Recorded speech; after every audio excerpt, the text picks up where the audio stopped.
कायमस्वरूपी दिसेल की फक्त हस्तांतरित झाला? तुझ्या तोंडात साखर पडो.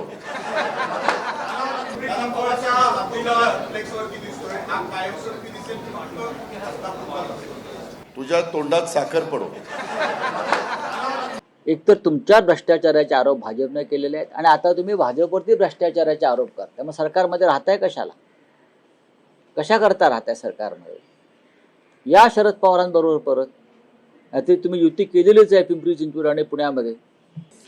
अजित पवारांनी भारतीय जनता पक्षाची साथ सोडावी आणि मूळ राष्ट्रवादी पक्षात विलीन व्हावं.